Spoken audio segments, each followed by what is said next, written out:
नमस्कार दोस्तों। आज आपके सामने पत्री daily message book part 2 volume 2 के नए अध्याय के साथ उपस्थित हूँ। आइए दोस्तों, पहले इसके इंग्लिश के वर्ड को ध्यान से सुनते हैं, फिर हिंदी का अर्थ आपके साथ शेयर करूंगा। Exert from the book the code of the extraordinary mind, egolessness. Ken Wilber, perhaps the greatest living philosopher in the world today, wrote, "The typical person wants the spiritual sage to be less than a person, somehow devoid of all the messy, juicy, complex, pulsating, desiring, urging forces that drive most human beings. We want our sages to be untouched by them altogether, and that absence, that vacancy, that less than personal is what we often mean by egolessness, but egoless does not mean less than personal, it means more than personal. Not personal minus, but personal plus all the normal personal qualities plus some transpersonal ones. Think of the great yogis, saints, and sages. From Moses to Christ to Padmasambhava, they were not feeble minded, mild courts, but fierce movers and shakers from bull hips in the temple of subduing entire countries. They rattle the world on its own terms, not in some pie in the sky pity. Many of them instigated massive social revolutions that have continued for thousands of years. And they did so not because they avoided the physical, emotional, and mental dimensions of humanity and the ego that in their vehicle, but because they engaged them with a drive and intensity that shocked the world to its very foundations. This statement is one of the most wonderful things that I have read.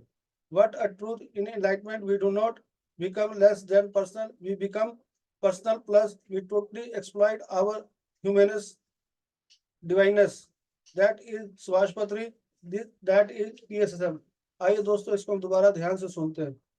Aside from the book, The Code of the Extraordinary Mind, Egolessness, Ken Wilber, perhaps the greatest living philosopher in the world, today wrote, "The typical person wants the spiritual sage to be less than personal, somehow devoid of all the messy, juicy, complex, pulsating, desiring, urging forces that drive most human beings. We want our sages to be untouched by them altogether. And that absence, that vacancy, that less than personal is what we often mean by egolessness. But egoless does not mean less than personal, it means more than personal. Not personal minus, but personal plus all the normal personal qualities plus one transpersonal ones. Think of the great yogis, saints, and sages from Moses to Christ to Padmasambhava. They were not feeble minded, mild otos, but fierce movers and shakers. From bull hips in the temple to subduing entire countries. They rattle the world on its own terms, not in some pie in the sky pity. Many of them instigated massive social revolutions that have continued for thousands of years.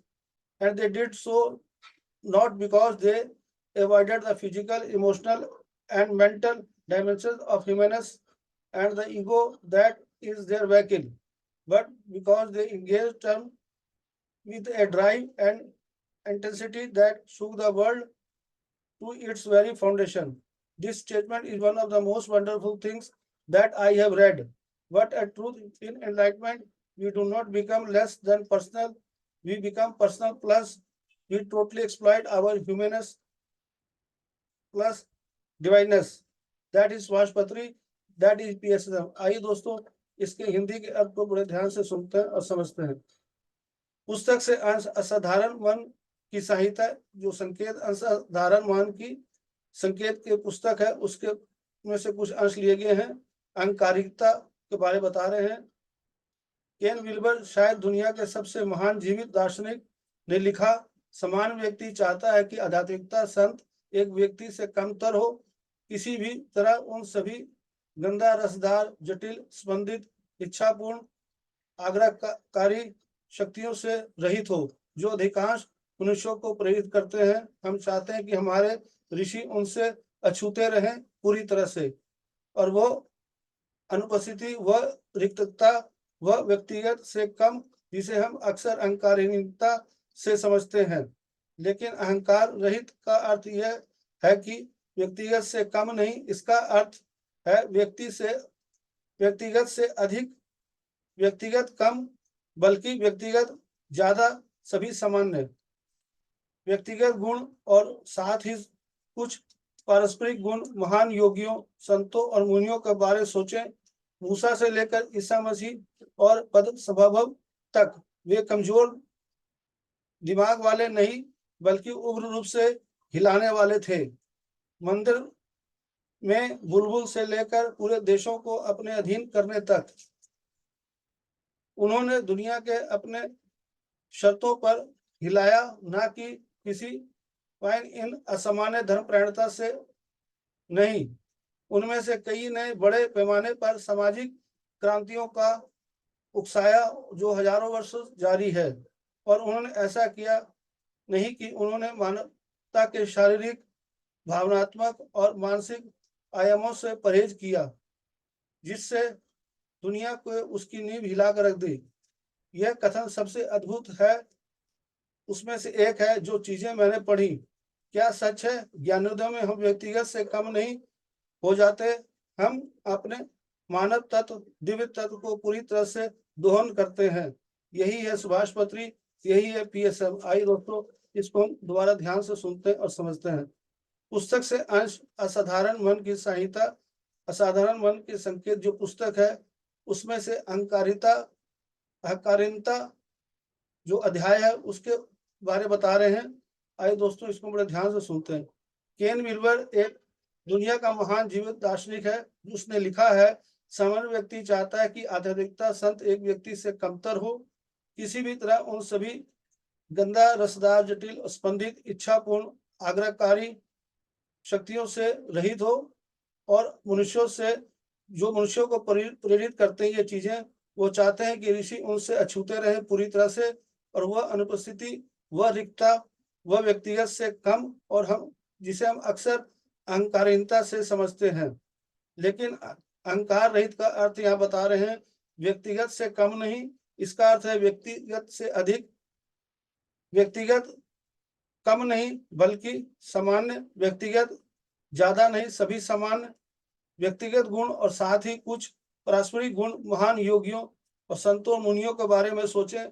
हमें महान योगियों, ऋषि, उनके बारे में सोचना चाहिए, उन पर विचार करना चाहिए, उनकी जीवनी को हमें पढ़ना चाहिए, उनके उपदेशों और वचनों को सुनना चाहिए, समझना चाहिए और अपने जीवन में अमल करना चाहिए। मूसा से लेकर ईसा मसीह और पद संभव तक वे कमजोर दिमाग वाले नहीं थे।